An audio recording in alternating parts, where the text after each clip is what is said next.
मित्रांनो, introduction to Indian constitution, भारतीय संविधानाची ओळख या क्रेडिट कोर्समध्ये आपलं सर्व विद्यार्थ्यांचं हार्दिक हार्दिक स्वागत. आपण भारतीय संविधानाच्या ओळख या विषयाच्या अनुषंगाने विविध घटकांची माहिती मागील काही व्हिडिओच्या माध्यमातून करून घेण्याचा प्रयत्न आपण इथे केलेला आहे. त्यामध्ये भारतीय संविधानाची ऐतिहासिक पार्श्वभूमी, भारतीय संविधानाची निर्मितीची जी काही प्रक्रिया आहे, तर त्या निर्मितीच्या प्रक्रियेचा सुद्धा आपण अभ्यास मागच्या व्हिडिओमध्ये केलेला आहे. घटना समिती, घटना समितीच्या निवडणुका, घटना समितीचं कामकाज आणि अ, घटना समितीने जे काही संविधान निर्माण केलेलं असेल, तर त्या संविधानाचं घटना निर्मितीची जी काही प्रक्रिया आहे, घटना समितीच्या सर्व इत्यादी माहिती आपण घेतलेली असल्याचं आपल्याला दिसतं. याचबरोबर आपण घटना समितीच्या बरोबरच समितीने जो काही उद्देशपत्रिका आहे, प्रिॲम्बल जी आहे भारतीय संविधानाची, तर तिचा सुद्धा आढावा आपण मागच्या व्हिडिओमध्ये घेण्याचा प्रयत्न इथे केलेला आहे. त्यानंतर आपण या भारतीय संविधानाची वैशिष्ट्य कोणकोणती आहेत, काय या भारतीय संविधानाची वैशिष्ट्ये आहेत, तर त्याचा आढावा आजच्या या व्हिडिओच्या माध्यमातून करून घेण्याचा प्रयत्न इथे करणार आहोत. तर silent feature of the Indian constitution हा भाग आजच्या या तासामध्ये आपण अभ्यासण्याचा प्रयत्न इथे करणार आहोत. भारतीय राज्यघटनेची वैशिष्ट्ये कोणकोणती आहेत, तर ते आपण इथे बघूयात. तर कोणत्याही देशाचे संविधान हा त्या देशाचा एक पवित्र कायदा तिथं असल्याचं आपल्याला दिसतं. कोणत्याही देशाचं जे काही संविधान असो, तर त्या देशासाठी, त्या देशाच्या नागरिकांसाठी, त्या राज्यव्यवस्थेसाठी तो एक पवित्र कायदा तिथं असल्याचं आपणास दिसतं. आणि त्या कायद्याच्या माध्यमातून देशातील जनतेला सामाजिक, आर्थिक, राजकीय सुरक्षिततेची हमी संविधान तिथं देण्याचं काम करत असल्याचं आपल्याला दिसतं. संविधानाच्या माध्यमातून त्या देशाच्या जनतेला असा विश्वास दिला जातो की हे जे काही संविधान आहे, ही जी काही राज्यव्यवस्था आहे, तर ही तुम्हाला काय देणार आहे, तर ती सामाजिक समता तुम्हाला देणार आहे. तुम्हाला राजकीय सुरक्षितता प्रदान करायचं काम ती करणार आहे. आणि अशा हमी, ती सामाजिक असो, आर्थिक असो का राजकीय असो, अशा सर्व प्रकारच्या हमी देण्याचं काम हे संविधानाच्या माध्यमातून केलं जात असल्याचं आपल्याला दिसतं. साधारणतः राज्याची शासन व्यवस्था ज्या नियमांद्वारे नियंत्रित केली जाते, त्या नियमांच्या संचाला संविधान असं तिथं म्हटलं जात असतं. ज्याद्वारे ज्या देशाची राजकीय व्यवस्था ज्या ग्रंथाद्वारे, ज्या नियमांद्वारे नियंत्रित केलं जात असतं किंवा नियंत्रित होत असते, त्या नियमांच्या संचाला संविधान, कॉन्स्टिट्यूशन असं तिथं म्हटलं जात असल्याचं आपणाला दिसतं. आणि म्हणून प्रत्येक देशाचे संविधान हे वेगवेगळे असल्याचं आपणास दिसून येतं. कारण की प्रत्येक देशातली जी की राज्यव्यवस्था आहे, तर ती वेगवेगळ्या पद्धतीची आहे. तिची एक वेगळी पार्श्वभूमी आहे, त्याला एक वेगळा इतिहास आहे, त्याला एक वेगळं पार्श्वभूमी आहे. आणि म्हणून प्रत्येक देशाचं संविधान जे काही आहे, हे वेगवेगळ्या स्वरूपाचं तिथं असल्याचं आपल्याला दिसून येतं. आणि त्या देशातील एकंदरीत परिस्थितीला अनुरूप असं संविधान तिथं ते असल्याचं आपल्याला दिसतं. आणि म्हणून त्या वेगवेगळ्या संविधानाचं, वेगवेगळ्या देशाच्या वेगवेगळ्या संविधानाचं वेगवेगळी वैशिष्ट्ये तिथं असल्याचे आपल्याला दिसतात. आणि म्हणून भारताच्या संविधानाची सुद्धा अशी काही वेगळी वैशिष्ट्ये तिथे असल्याचं आपल्याला दिसून येतात. आणि म्हणून खालीलप्रमाणे जे काही वैशिष्ट्ये आहेत, तर त्या वैशिष्ट्यांचा आढावा आपण आजच्या या काही व्हिडिओच्या माध्यमातून करून घेण्याचा प्रयत्न हा करणार आहोत. तर भारतीय संविधानाचं पहिलं वैशिष्ट्य काय आहे, तर पहिलं वैशिष्ट्य आहे की हे संविधान जे की आहे, भारताचं संविधान हे लिखित संविधान तिथं असल्याचं आपल्याला दिसतं. जगातील इतर देशाच्या संविधानांचा किंवा जगातील संविधानांचा अभ्यास केला, तर आपल्या लक्षात असं येतं की 2 प्रकारची संविधानं तिथं असल्याचे आपल्याला दिसतात. पहिला प्रकार कोणता, तर लिखित संविधानाचा प्रकार, जिथे अ, अ, सगळे जे काही नियम, कायदे किंवा हे एका पुस्तकामध्ये लिहिलेले असतात, तर त्या संविधानाच्या प्रकाराला लिखित संविधान असं म्हटलं जातं. परंतु एखाद्या देशामध्ये असंही संविधान असतं, की त्या देशामध्ये कुठेही नियम, कायदे हे एका ह्याच्यात कुठेही लिहिलेले नसतात किंवा अ, अ, एका पुस्तकामध्ये त्याचा उल्लेख हा असत नाही. तर तो अ, त्या देशामध्ये जे काही वेगवेगळी असतील, परंपरा असतील, वेगवेगळे कायदे असतील, आ, आ, तर ते कुठेही एका पुस्तकामध्ये ते नसतात आणि म्हणून त्या देशामध्ये जे काही संविधान असतं, तर ते अलिखित संविधानाचा प्रकार त्या देशामध्ये तिथं असल्याचं आपणास दिसून येतो. अलिखित संविधान जे की आहे, तर जगाच्या वेगवेगळ्या देशामध्ये जसं काही इंग्लंडमध्ये जे काही संविधान आहे, तर इंग्लंडमध्ये कोणतंही संविधानाचं एक पुस्तक असं तिथं नसल्याचं आपण दिसतं. तिथे प्रथा, परंपरा, चाली, रूढी याच्यानुसार तिथलं जे की राज्यव्यवस्था आहे, तर ती नियंत्रित होत असते. तिथे असं एक पुस्तक जे आहे, तर तिथं असल्याचं आपणास दिसून येत नाही. आणि मग हे जे काही संविधान आहे, तर हे संविधान मोठ्या प्रमाणामध्ये काय तिथे अलिखित स्वरूपाचं तिथं असल्याचं आपणास दिसतं आणि म्हणून 2 प्रकारचे संविधान जगाच्या पाठीवर आहेत. पहिलं प्रकार हा लिखित संविधानाचा, जिथे जे निर्माण केलेलं असतं, तयार केलेलं असतं एका पुस्तकामध्ये, ते भारताचं किंवा कोणत्याही देशाचं संविधान असतं, तर ते लिखित संविधान हा त्याला म्हटलं जातं. दुसरं जे काही प्रकार आहे अलिखित संविधान, जिथे प्रथा, परंपरा, रूढी, चालीरीती यांच्याप्रमाणे ती राज्यव्यवस्था संचलित होत असते. तर त्या राज्यव्यवस्थेच्या प्रकाराला किंवा त्या संविधानाला अलिखित संविधान असं इथं म्हटलं जात असल्याचं आपणास दिसून येतं. तर भारताचं संविधान हे लिखित स्वरूपाचं संविधान आहे. ते अलिखित स्वरूपाचं तिथं नसल्याचं आपण दिसतं. याचबरोबर भारताचं संविधान हे जगातील सर्वात विस्तृत संविधान तिथं असल्याचं आपणास दिसून येतं. ज्यावेळेस भारताचं संविधान निर्माण झालं, तर त्या 26 जानेवारी 1950 या दिवशी भारतीय संविधानाची अंमलबजावणी झाली. तर त्या दिवशी जवळपास 395 कलम हे भारतीय संविधानामध्ये होती. संविधानाचे 22 भाग तिथं असल्याचे आपल्याला दिसतात आणि 8 प्रशिष्ट जे की आहे, तर ती भारतीय संविधानाला जोडण्यात आलेली असल्याचे आपण दिसतात. आज जर कधी आपण विचार केला, म्हणजे आज जर कधी बघितलं, भारतीय संविधानामध्ये जवळपास 465 पेक्षाही जास्त कलम ही भारतीय संविधानामध्ये तिथं असल्याचे आपल्याला दिसतात. जवळपास 25 भाग हे भारतीय संविधानाचे आज आज असले झालेले असल्याचे आपल्याला दिसतात आणि 12 प्रशिष्ट जे आहे, तर ते आज तिथं झालेले असल्याचे आपणास दिसून येतात. म्हणजे हे एवढा मोठा विस्तार हा भारतीय संविधानाचा तिथं असल्याचं आपल्याला दिसून येतं.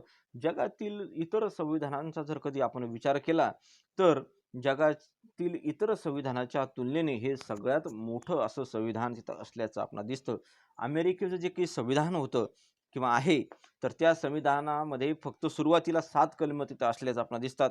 आज ती फक्त 22 किंवा 27 कलमापर्यंत ते फक्त ते एवढं छोटं संक्षिप्त संविधान हे अमेरिकेचं जगातील सगळ्यात छोटं संविधान तिथं असल्याचं आपणास दिसतं. ऑस्ट्रेलियाच्या संविधानामध्ये 128 कलम. ऑस्ट्रेलिया हा जो काही देश आहे, तर या ऑस्ट्रेलियामध्ये फक्त 128 कलमांचं संविधान तिथं असल्याचं आपल्याला दिसतं. कॅनडाचं जे काही संविधान आहे, तर या कॅनडाच्या संविधानामध्ये 147 कलम तिथं असल्याचे आपणास दिसतात. दक्षिण आफ्रिकेच्या संविधानामध्ये 153 कलम तिथं असल्याचे आपणास दिसतात. चीनच्या संविधानामध्ये 138 कलम. स्विसच्या संविधानामध्ये 18 एप्रिल 1999च्या ह्याच्यानुसार संविधानानुसार 197 कलम तिथं असल्याचे आपल्याला दिसतात. इटलीच्या संविधानामध्ये जवळपास 139 कलम आपल्याला तिथं असल्याचे आपल्याला दिसतात. जर्मनीच्या संविधानामध्ये 146 कलम तिथं असल्याचे आपल्याला दिसतात. परंतु भारतीय संविधानकर्त्यांनी एक विस्तृत, सविस्तर, प्रत्येक गोष्टीचं सविस्तर असं वर्णन भारतीय संविधानामध्ये तिथं स्पष्टता जी की आहे, स्पष्टरित्या ते करून ठेवलं आणि यामुळे भारतीय संविधान जे की आहे, तर हे जगातील सर्वात मोठं संविधान संविधानकर्त्यांनी निर्माण केलेलं आहे. जवळपास सुरुवातीच्या कालखंडामध्ये 395 कलमं हे भारतीय संविधानामध्ये होती. 8 प्रशिष्ट आणि 22 भाग हे भारतीय संविधानाची तिथं असल्याचे आपणास दिसून येतात. आणि यावरून जगातील सर्वात विस्तृत संविधानाचा आपल्याला एक अंदाज तिथं येत असल्याचं आपल्याला दिसतात. आणि म्हणून PS शर्मा जे की आहेत, तर ते म्हणतात, भारतातील जटिल आणि गुंतागुंतीची परिस्थिती, भारतीय जनतेची राजकीय अनुभवहीनता लक्षात घेता संविधान निर्माणकर्त्यांनी प्रत्येक गोष्ट स्पष्टपणे सांगण्याचा प्रयत्न केला. आणि यामुळे भारताचं संविधान जे काही आहे, तर ते जगातील सर्वात विस्तृत संविधान तिथं झालेलं असल्याचं आपल्याला दिसतं. आज जर कधी विचार केला तर जवळपास 500पर्यंतची कलमं ही भारतीय संविधानामध्ये आज आहेत. आणि यामुळे एवढा मोठा विस्तार भारतीय संविधानाचा तो तिथं झालेला असल्याचं आपणास दिसून येतं. दुसरं वैशिष्ट्य जे की आहे, तर ते आहे अंशतः परिदृढ आणि अंशतः परिवर्तनीय राज्यघटना. याचा अर्थ काय होतो, तर भारतीय संविधानामध्ये परिवर्तन करण्यासाठी किंवा बदल करण्यासाठी 2 पद्धती भारतीय संविधानामध्ये सांगण्यात आलेल्या आहेत.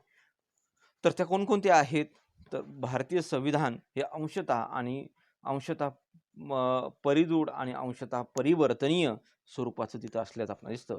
लॉर्ड ब्राईसने यांनी संविधानात दुरुस्त करण्याची प्रक्रिया सोपी आहे किंवा कठीण आहे यावरून संविधानाचे स्वरूप परिवर्तनीय आणि परिदृढ अशा प्रकारचे तिथं सांगितलेलं असल्याचं आपल्याला दिसतं. ज्या देशाच्या संविधानामध्ये साध्या आणि सहज पद्धतीने बदल करता येतो, तर त्या संविधानाला परिवर्तनीय संविधान असं इथं म्हटलं जातं. जसं की इंग्लंडचं संविधान आहे, अलिखित संविधान आहे आणि त्याच्यात सहज सोप्या पद्धतीने तिथे संविधानामध्ये बदल करता येतो. आणि म्हणून त्या संविधानाला अंशतः परिवर्तनीय संविधान असं तिथं म्हटलं जात असल्याचं आपल्याला दिसतं. परंतु ज्या देशाच्या संविधानामध्ये सहजासहजी बदल करता येत नाही, त्या किंवा संविधानामध्ये बदल करण्याची प्रक्रिया ही फार जटिल असते, तर त्या देशाच्या संविधानाला परिदृढ संविधान असं तिथं म्हटलं जात असल्याचं आपल्याला दिसतं. उदाहरणार्थ अमेरिकेचं जे काही संविधान आहे, तर त्या संविधानात बदल करण्याची जी प्रक्रिया आहे, तर ती फार जटिल तिथं असल्याचं आपल्याला दिसतं. आणि म्हणून त्या देशाच्या संविधानाला दृढ असे प्रकारचं संविधान त्याला म्हटलं जातं. यावरील दोन्ही प्रकारच्या घटना दुरुस्तीचा प्रकार भारतीय संविधानामध्ये बदल करण्यासाठी या दोन्ही पद्धती भारतीय संविधानाने तिथे स्वीकारलेल्या असल्याचे आपल्याला दिसतात. आणि म्हणून भारताचं जे काही संविधान आहे, तर हे काही बाबतीमध्ये काय आहे, तर ते लवचिक आहे, तर काही बाबींसंदर्भात ते परिदृढ स्वरूपाचं तिथं असल्याचं आपल्याला दिसतं. भारतीय संविधानाच्या कलम 368 मध्ये या दोन्ही पद्धती तिथे स्पष्ट करण्यात आलेल्या आहे. म्हणजे घटना दुरुस्ती करण्यासाठी भारताच्या संविधानामध्ये बदल करण्यासाठी विस्तृत अशी माहिती कलम 368 मध्ये तिथं देण्यात आलेली असल्याचं आपणास दिसून येतं. आणि यावरून भारतीय संविधान जे की आहे, तर हे परिवर्तनीय आणि परिदृढ स्वरूपाचं तिथं असल्याचं आपल्याला दिसून येतं. आज जर कधी विचार केला, जवळपास 122 घटना दुरुस्त्या आतापर्यंत ह्या भारतीय संविधानामध्ये त्या तिथं झालेल्या असल्याचे आपणास दिसतात. आणि म्हणून अशा दोन्ही प्रकारचं कालसंगत संविधान तयार करण्याचं काम आणि काळाबरोबर संविधानामध्ये बदल करण्यासाठी कलम 368 मध्ये घटना दुरुस्तीची तरतूद तिथं दिलेली असल्याचे आपणास दिसतं. पुढचं जे काही या भारतीय संविधानाचं वैशिष्ट्य आहे, तर ते म्हणजे संसदीय शासन पद्धती. तर भारतामध्ये जी काही शासन व्यवस्था स्वीकारण्यात आलेली आहे, तर ती संसदीय शासन पद्धतीचा भारतीय संविधानकर्त्यांनी काय स्वीकार केलेला असल्याचं आपण दिसतं. आता ही संसदीय शासन पद्धती जी की आहे, तर ती आपण इंग्लंडकडून ही संसदीय शासन पद्धती आपण स्वीकारलेली असल्याचं आपल्याला दिसतं. परंतु इंग्लंडकडून आपण ही संसदीय शासन पद्धती स्वीकारत असताना इंग्लंडमध्ये जशी संसदीय शासन पद्धती आहे, ती तशाच्या तशी ती स्वीकारलेली नसल्याचं आपणास दिसतं. त्यामध्ये भारतीय परिस्थितीला अनुरूप असे बदल करून आपण ही शासन पद्धती तिथे स्वीकारलेली असल्याचं आपल्याला दिसतं. आणि पार्लमेंटरी डेमोक्रेसीमध्ये किंवा पार्लमेंटरी सिस्टीममध्ये, संसदीय लोकशाहीमध्ये काय असतं, शासनाचे 2 प्रमुख असतात.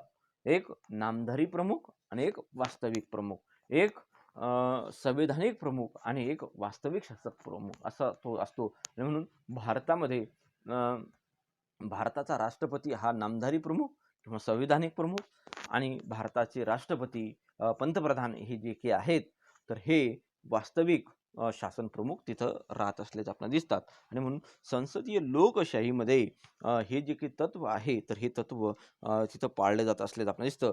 याचबरोबर संसदीय लोकशाहीमध्ये वास्तविक शासक प्रमुखाचं जे काही मंत्रिमंडळ असतं, तर हे लोकसभेला जबाबदार राहून कार्य करत असल्याचं आपल्याला दिसतं. आणि मग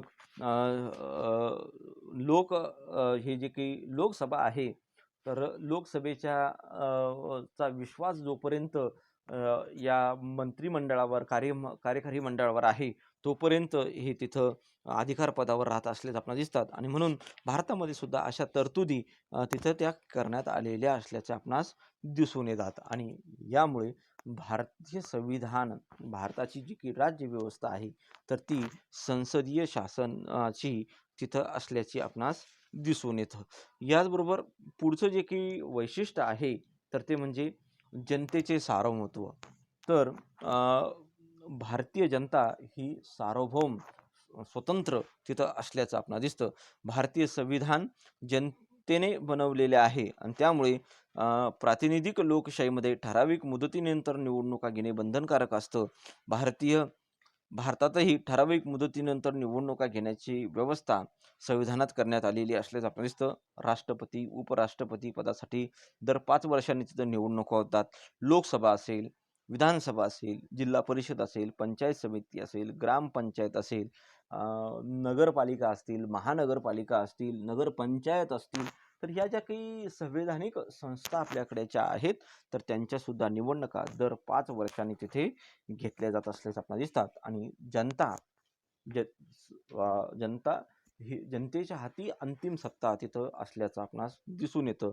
आणि अशा पद्धतीने भारतामध्ये जनतेचं सार्वभौमत्व हे मान्य केलं गेलेलं असल्याचं आपणास दिसून येतं.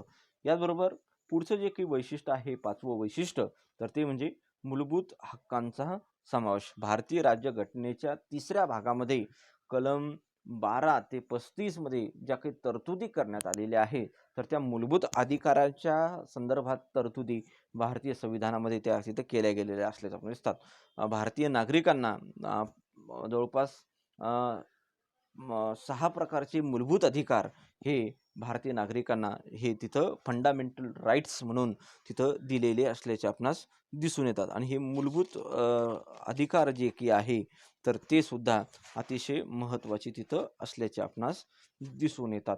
आणि ही मूलभूत अधिकाराची जी काही कन्सेप्ट आहे, तर ही आपण अमेरिकन संविधानाकडून तिथं स्वीकारलेली असल्याचं आपल्याला दिसतं. परंतु अमेरिकेप्रमाणे आपल्याकडे जे की हे मूलभूत अधिकार आहेत, तर ते आपल्या इकडे असलेल्या मूलभूत अधिकारावर आपण युक्त बंधने तिथं घातलेली असल्याचे आपल्याला दिसतात.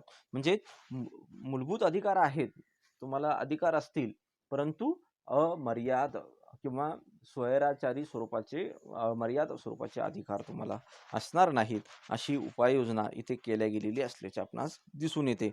आणि म्हणून भारतीय नागरिकांना एक वेगळ्या प्रकारचे मूलभूत अधिकार प्रदान करण्याचं काम भारतीय संविधान तिथं करत असल्याचं आपल्याला दिसतं. आणि म्हणून भारतीय संविधानाचं हे सुद्धा एक आगळं वेगळं वैशिष्ट्य तिथं असल्याचं आपणास दिसतं.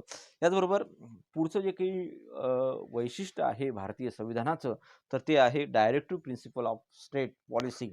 तर ते राज्याच्या धोरणाची मार्गदर्शक तत्वे हे सुद्धा भारतीय राज्यघटनेमध्ये भारतीय संविधानाच्या 4थ्या भागामध्ये कलम 36 ते 51 मध्ये राज्याच्या नीतीच्या मार्गदर्शक तत्वांचा समावेश तो तिथं केले गेलेला असल्याचं आपण दिसतं.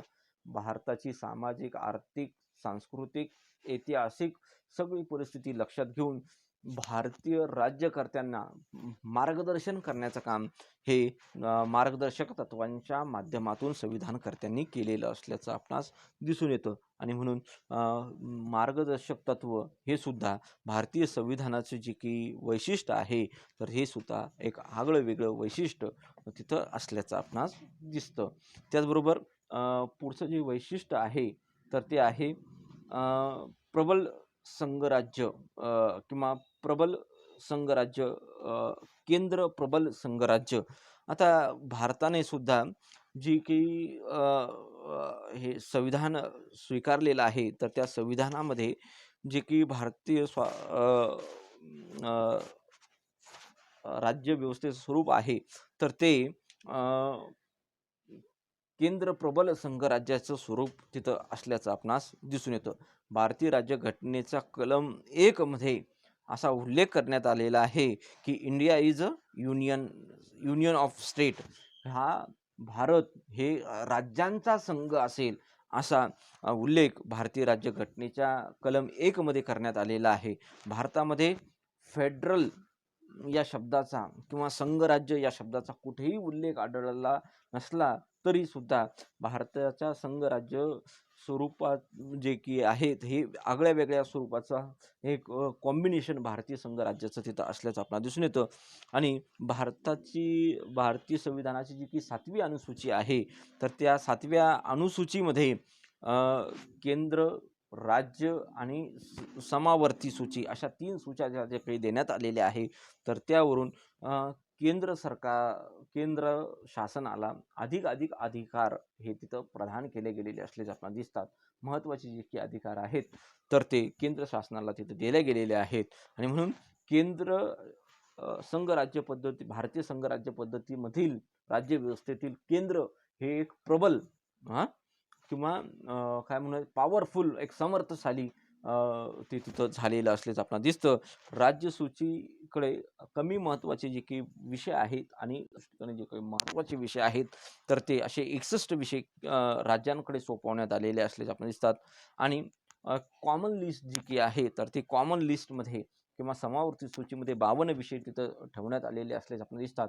आणि या कॉमन लिस्टवर सुद्धा केंद्राने केलेल्या कायद्या हा मान्य सर्वोच्च अंतिम तिथं असल्याचं आपल्याला दिसतं. आणि यावरून केंद्र शासन संघराज्य पद्धती, भारतीय संघराज्य पद्धती केंद्र शासन हे प्रबल, अधिक झुकतं माप त्याला दिलं गेलेलं असल्याचं आपल्याला दिसतं. आणि म्हणून भारतातली जी की राज्यव्यवस्था आहे, तर ती केंद्र प्रबल संघराज्याची तिथं असल्याचं आपणास दिसून येतं. आणि हे सुद्धा भारतीय राज्यघटनेचं एक वेगळं वैशिष्ट्य तिथं असल्याचं आपणास दिसतं. त्यानंतर स्वतंत्र आणि निपक्ष न्यायपालिका हे सुद्धा भारतीय राज्यघटनेचं एक वैशिष्ट्य तिथं असल्याचं आपल्याला दिसतं. उदारमतवादी लोकशाहीमध्ये मूलभूत अधिकारांच्या संरक्षतेसाठी न्यायपालिका स्वतंत्र आणि निपक्ष असणे आवश्यक असते. या संदर्भात डी बासू असे म्हणतात की भारतीय संविधानात अमेरिकेसारखे न्यायमंडळाचे श्रेष्ठत्व आणि इंग्लंडच्या संसदेची प्रभुसत्ता दोन्हींचा मध्यम मार्ग तिथं स्वीकारण्यात आलेला असल्याचं आपणास दिसून येतं. आणि भारतीय संविधानात न्यायपालिकेला कार्यपालिका विधिमंडळाच्या नियंत्रणापासून मुक्त ठेवण्यात आलेलं असल्याचं आपल्याला दिसतं. त्यासाठी भारतीय संविधानामध्ये अनेक तरतुदी त्या तिथं केल्या गेलेल्या असल्याचं आपल्याला दिसतात. आणि या तरतुदीच्या माध्यमातून न्यायपालिकेला निपक्ष स्वतंत्र ठेवण्याचं कार्य तिथं केलं गेले. ह्या कोणकोणत्या तरतुदी आहेत, तर ते आपण इथे बघूया. पहिली तरतूद आहे सर्वोच्च न्यायालय आणि उच्च न्यायालयाच्या न्यायाधीशाची नेमणूक राष्ट्रपती न्यायाधीशाच्या सल्ल्याने तिथे सर्वोच्च सरन्यायाधीशाच्या सल्ल्याने तिथं केल्या जात असल्याचं आपलं दिसतं. आणि त्यामुळे योग्य अशा न्यायाधीशाची निवड तिथं होत असल्याचं आपलं दिसतं. न्यायाधीशाचा कार्यकाळ हा अधिक ठेवण्यात आलेला असल्याचं आपलं दिसतं. त्यांचं वय तिथं जसं जसं वाढतं तर तशी तशी परिपक्वता न्यायदान करण्याचं त्याची काही क्षमता आहे, तर निपक्षपणा तो तिथं वाढत जातो. आणि यामुळे जो काही न्यायपालिका आहे, तर ती अधिक स्वतंत्ररित्या कार्य करू शकत असल्याचं आपल्यास दिसतं. न्यायाधीशांना आकर्षक वेतन, भत्ते आणि इतर सवलती त्या तिथं दिल्या जातात. हे सगळे वेतन भारताच्या संचित निधीतून दिलं जातं. आणि त्यामुळे न्यायपालिकेतील पदाधिकारी, न्यायमूर्ती हे तिथे काय करतात, तर ते स्वतंत्ररित्या काम करू शकत असल्याचं आपणास दिसून येतात. अशा ज्या काही काही अनेक तरतुदी आहेत या व्यतिरिक्तही, की ज्या भारतातील न्याय व्यवस्थेला, ज्युडिशरीला स्वतंत्र इंडिपेंडेंट करण्याचं काम तिथं करत असल्याचं आपल्याला दिसतात. आणि म्हणून भारतीय राज्य घटनेचे हे सुद्धा स्वतंत्र न्यायपालिका हे सुद्धा एक आगळं वेगळं वैशिष्ट्य तिथं असल्याचं आपणास दिसतं. याचबरोबर धर्मनिरपेक्ष राज्य हे सुद्धा भारतीय राज्यघटनेचं एक आगळं वेगळं वैशिष्ट्य तिथं असल्याचं आपणाला दिसतं. पंडित जवाहरलाल नेहरू म्हणाले होते की योग्य शब्दाभावी आम्ही धर्मनिरपेक्ष शब्द वापरत आहोत. आमची धर्मनिरपेक्षतेची संकल्पना सर्व लोकांना धर्माचे स्वातंत्र्य देणे, ज्याचा कोणताही धर्म नाही अशा लोकांनी स्वतंत्र देणे व सर्व धर्मांना आपल्या क्षेत्रामध्ये स्वतंत्र कार्य करता येईल. कोणताही धर्म इतर धर्माच्या क्षेत्रामध्ये हस्तक्षेप करणार नाही, अशी धर्मनिरपेक्षतेची संकल्पना आहे. असा विचार पंडित जवाहरलाल नेहरूंनी तिथे मांडलेला असल्याचं आपणास दिसून येतं. आणि म्हणून धर्मनिरपेक्ष राज्याचा कोणताही एक असा धर्म असणार नाही किंवा एकाच धर्मांचं हे राज्य असणार नाही, तर हे सर्व धर्मियांचं, सर्व जातीच्या, पंथांच्या, वंशांचं लोक हे भारतामध्ये गुण्यागोविंदाने राहू शकतील. कारण की भारताचा जो काही इतिहास जर कधी आपण बघितला, परंपरा आपण जर कधी बघितली, संस्कृती आपण जर कधी बघितली, तर हजारो वर्षापासनं अनेक धर्माचे, जातीचे, वंशाचे आणि पंथांचे लोक हे हजारो वर्षापासनं, लाखो वर्षापासनं एकत्र इथं अतिशय गुणे गोविंदाने एकत्रपणे ते राहत आहेत. आणि मग ही जी काही आपली परंपरा आहे, आपली जी काही संस्कृती आहे, तर ती अशीच ती राहिली पाहिजेत. आणि याच्यासाठी भारतीय संविधानाची जी काही उद्देशपत्रिका असेल, भारतीय संविधानाच्या मूलभूत अधिकाराचा भाग असेल, भारतीय संविधानाचं वेगवेगळे जे काही तरतुदी असतील, तर या सगळ्या तरतुदीच्या माध्यमातून धर्मनिरपेक्ष राज्याची संकल्पना जोपासण्याचं काम भारतीय संविधानाने तिथं केलेलं असल्याचं आपल्याला दिसतं. आणि म्हणून धर्मनिरपेक्ष राज्य हे सुद्धा भारतीय राज्यघटनेचं एक आगळं वेगळं वैशिष्ट्य तिथं असल्याचं आपणास दिसतं. दुसरं जे वैशिष्ट्य आहे, तर ते म्हणजे एकेरी नागरिकत्व. भारतामध्ये संघराज्य पद्धतीचा स्वीकार करण्यात आलेला असलं, फेडरलिझम जरी स्वीकारलं गेलेलं असलं, तरी सुद्धा भारतामध्ये भारतीय नागरिकांना भारताचं एकच असं नागरिकत्व देण्यात आलेलं असल्याचं आपल्याला दिसतं. राज्यांचं वेगळं असं ड्युएल सिटिझनशिप इथं स्वीकारण्यात आलेली नसल्याचे आपणास दिसून येतं. आणि म्हणून एक भारताचं एकच भारतीय हे नागरिकत्व तिथं असल्याचं आपण दिसतं. इतर देशांप्रमाणे जसं की अमेरिकेमध्ये जर आपण बघितलं, अमेरिकेचं नागरिकत्व केंद्राचं एक वेगळं, देशाचं एक वेगळं आणि राज्याचं सुद्धा एक वेगळं नागरिकत्व तिथे असल्याचं आपण दिसतं. जसं की न्यूयॉर्कचं असेल, न्यूजर्सी असेल, पेन्सिल्वाला असेल किंवा शिकागो, हे जे काही वेगवेगळी तिथली राज्य आहेत, तर त्या वेगवेगळ्या राज्यांमध्ये त्या राज्यांचं आणि त्या देशाचं असं दोन वेगवेगळी नागरिकत्व त्या नागरिकांना तिथं दिले जात असल्याचे आपल्याला दिसतात. परंतु भारतामध्ये भारताचं हे पूर्ण देशाचं नागरिकत्व तिथं दिलं जातं, राज्यांचं असं वेगळं नागरिकत्व दिले जात नसल्याचं आपण दिसतं. आणि हे सुद्धा भारतीय राज्यघटनेचं एक आगळं वेगळं वैशिष्ट्य तिथं असल्याचं आपणास दिसतं. याचबरोबर प्रौढ मताधिकार. भारतीय राज्यघटनेने ज्यांची वय वर्ष 18 पूर्ण झालेली आहेत, तर त्यांना मताचा अधिकार हा देण्यात आलेला असल्याचं आपण दिसतं. आणि म्हणून मग तो कोणतीही व्यक्ती, मग ती स्त्री असो, पुरुष असो, कोणत्या जातीची, कोणत्या धर्माची, लिंगाची, वंशाची ती व्यक्ती असो, तर सर्वांना प्रौढ मताधिकार हा तो दिला जातो. वय वर्ष ज्यांची 18 ही पूर्ण असतील, तर त्यांना इथे मतदानाचा अधिकार तो तिथं दिला जात असल्याचं आपल्याला दिसून येतं.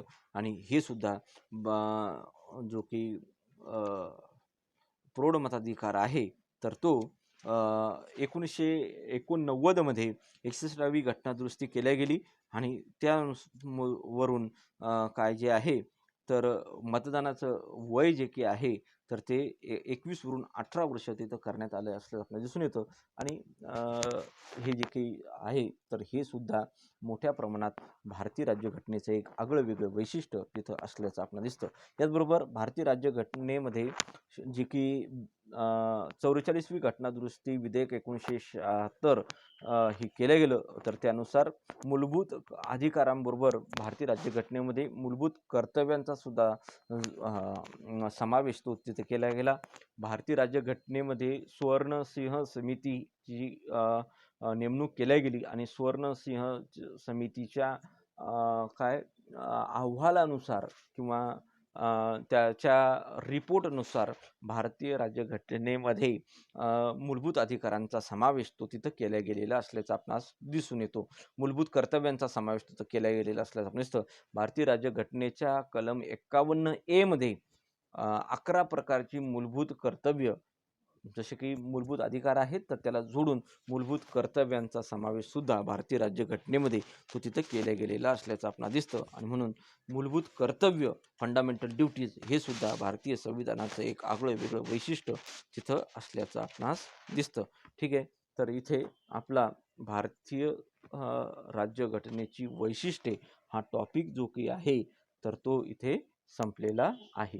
याच्या व्यतिरिक्त सुद्धा भारतीय राज्यघटनेची वेगवेगळी वैशिष्ट्ये आहेत, परंतु जी की कॉमन आणि अतिशय महत्त्वाची वैशिष्ट्ये आहे तर त्या सर्व वैशिष्ट्यांचा आढावा आपण या व्हिडिओच्या माध्यमातून करून घेण्याचा प्रयत्न इथे केलेला आहे.